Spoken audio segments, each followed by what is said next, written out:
Shalom and welcome to Perashat Vayelech. In this Torah portion we read of the assembly of the Hakel, the gathering of all the nation of Israel, and the king, or if not having a king, the greatest Kohen that they had available, would go ahead and read from the very last final book, Mishneh Torah, from the Sefer of Devarim to the entirety of Am Yisrael. The question is, men and women, they can understand, they can comprehend.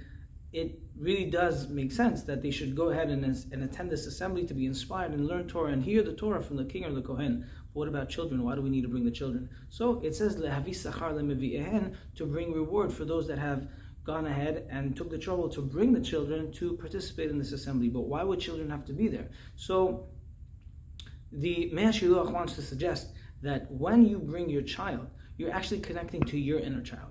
And he says that we have all parts within ourselves that we have developed over the years, or that have been innately found within us in our character that we may not be very happy with. Parts that we want to solve or perfect.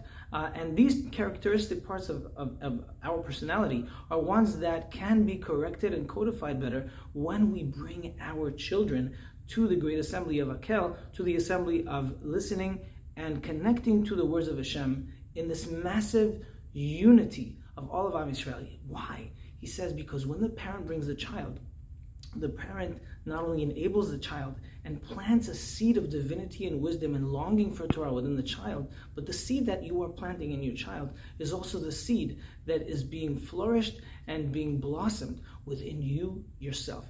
The Mei HaShiluach brings us back to the very first parasha in the Torah, where we see that we are made, God created Adam, B'Tselem uVedmut, in the image and in the likeness of God. The image of God, the Tselem of God, is the very first impression of a little baby, of a human being, the formulation, what a child looks like, what your body visually looks like. That is the Tselem. But the Dmut, the likeness of God, that's when you start developing. Maybe you have began consuming food and mobilizing yourself, and you have gone and created, or a image has been created of you. You have a personality, you're growing and you're getting a character, and that's something that's the likeness of God. And so the seed that we are planting in the children by bringing them to this Hakel, to this great assembly, and the seed that we're planting within ourselves is also the likeness of God. Those are the things that are being developed. And so we hear right before Yom Kippur, we have an assembly that we're coming in hearing the words of motivation, the words of connection to the word, to the instructions of Hashem, and we are planting the seed. We are planting the seed to our inner child, to our inner being, to the parts of ourselves that we have tried to rectify, that we have tried to polish and elevate.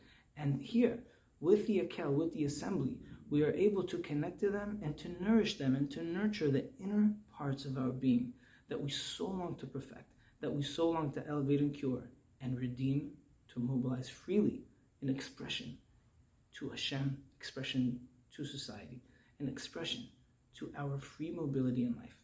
Shabbat Shalom. Tizkul Shanim Rabot.